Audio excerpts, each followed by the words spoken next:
अखिल भारतीय ब्राह्मण महासभा की आपातकालीन बैठक हमारे करणवीर शर्मा जी के निवास स्थान आशियाना में संपन्न हुई, जिसमें ब्राह्मण समाज में आक्रोश देखने को मिला। उन्हें महानगर या जिला में कोई भी प्रतिनिधित्व न देने पर उत्तर प्रदेश सरकार की आलोचना की गई बैठक में डॉक्टर प्रदीप शर्मा, अनिल शर्मा महानगर अध्यक्ष, अखिल भारतीय ब्राह्मण महासभा मंडल अध्यक्ष सुनील शर्मा, करणवीर शर्मा, युवा अध्यक्ष अमित शर्मा, राजू अवधेश पाठक, संजय स्वामी अवनीश शर्मा एवं शरद शर्मा भाई जी बुद्धि विहार वाले मुख्य रूप से उपस्थित रहे। मुरादाबाद से शरद शर्मा की रिपोर्ट। उन्हें भी और हम सब ने भी देखा कल शाम के सम्मानित समाचार पत्रों के माध्यम से और आज सुबह के विभिन्न समाचार पत्रों के और चैनल्स के माध्यम से ज्ञात हुआ कि मुरादाबाद मंडल में जो पदाधिकारीगण हैं, चाहे वो अध्यक्ष रहे, चाहे किसी शहर में दो अध्यक्ष भी रहे, एक महानगर का और एक ज़िले का, तो इस बार जो एक प्रमुख रूप से देखने की बात थी कि ब्राह्मणों को बिल्कुल ही नकार दिया गया। हम किसी व्यक्ति के लिए नहीं कह रहे हैं कि किसी को हटाया क्यों और किसी को बनाया क्यों, ये संगठन के सोचने का काम है, लेकिन कहीं ना कहीं किसी ना किसी पद पर ब्राह्मण को ज़रूर बनाना चाहिए था, क्योंकि ब्राह्मणों की एक अपनी संख्या है। सरकारी आंकड़े भी कहते हैं कि लगभग उत्तर प्रदेश के अंदर लगभग 17 या 18% ब्राह्मण हैं।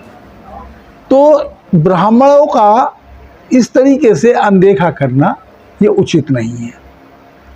ये प्रक्रिया इसी बार नहीं हुई है।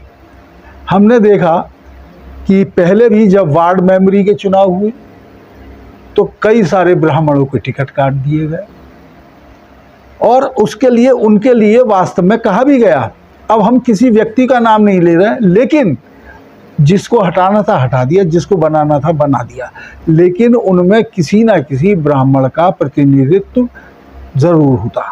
हम ब्राह्मण अपनी बात किससे कहेंगे, किसके सामने समस्या रखेंगे, क्योंकि और कोई नहीं सुनता।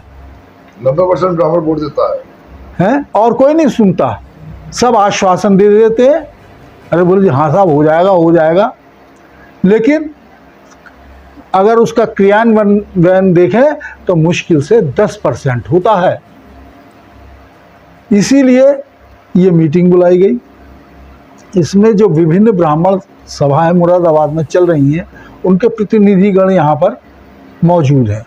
सबकी एक राय यही बनी कि हम अपनी समस्याओं से और इस भावना से, जो हमारे महानगर के जनप्रतिनिधि हैं, माननीय विधायक श्री रितेश गुप्ता जी, उन्हें भी हम ज्ञापन देंगे अपना, जो हमारे प्रदेश के अध्यक्ष हैं, जो यहीं के मूल निवासी भी हैं, उनका निवास भी यहीं है मुरादाबाद में, हम उन्हें भी ज्ञापन देंगे। इसके साथ साथ हम ऐसे ही चुप नहीं बैठेंगे, हम अपना ज्ञापन परम आदरणीय राष्ट्रीय अध्यक्ष श्री जेपी नड्डा जी को भी देंगे। और जेपी नड्डा जी के साथ साथ जो हमारे मजबूत ब्राह्मण मंत्री केंद्र में हैं, उनको जैसे नितिन गडकरी जी, जितिन प्रसाद जी और भी जो भी हैं, उनको भी हम वहाँ पर ज्ञापन देंगे और उनके सामने अपनी बातें भी रखेंगे कि साहब हमें इस तरीके से इग्नोर किया जा रहा है। हमें विश्वास है कि संगठन हमारी बात सुनेगा, पार्टी हमारी बात सुनेगी और हमें उचित प्रतिनिधित्व, अब तो जो हो गया सो हो गया, लेकिन भविष्य में इस प्रकार का जो भी हो उसमें उचित प्रतिनिधित्व देने। और हम वंशवादी परंपरा के भी खिलाफ है। हम देखते हैं कि एक ही वंश के पदाधिकारी बनते रहते हैं, उनका पिताजी ये थे तो उनका बेटा हो गया, और बेटा हो गया तो उनका बेटा हो गया। ये वंशवादी परंपरा हम विरोध करते हैं। सबको, चाहे वो गरीब हो, कमज़ोर हो, किसी भी जाति का हो, किसी भी संप्रदाय का हो, सभी को समान रूप से भागीदारी मिलनी चाहिए। आज की बैठक इसलिए रखी गई है, जो हमारा इसकी बीजेपी पार्टी की जो कल लिस्ट आई है, अखबार के माध्यम से पता चला है, इन्होंने बीजेपी पार्टी ने अपने पदाधिकारी को नियुक्त किया है, जिस 5 जिलों में ब्राह्मणों को बिल्कुल नकार दिया गया है, क्योंकि अब ब्राह्मण हर जिले में बहुसंख्या, काफ़ी संख्या में है।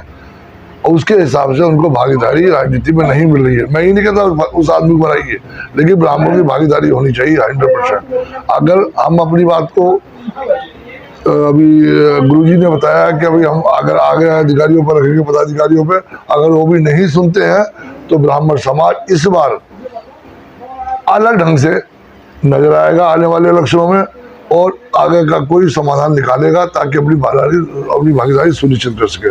90% ब्राह्मण वोट देता है बीजेपी को, तो बीजेपी ने तो ये मान लिया ब्राह्मण तो वोट देता ही रहेगा, इनकी भागीदारी हो या ना हो, तो ये गलत है। जो भी पार्टी हमारी भागीदारी की सुनिश्चित करेगी, ब्राह्मण कहीं भी जा सकता है। आज में तो ब्राह्मणों के साथ बहुत अन्याय हो रहा है, इसके खिलाफ हम आवाज जरूर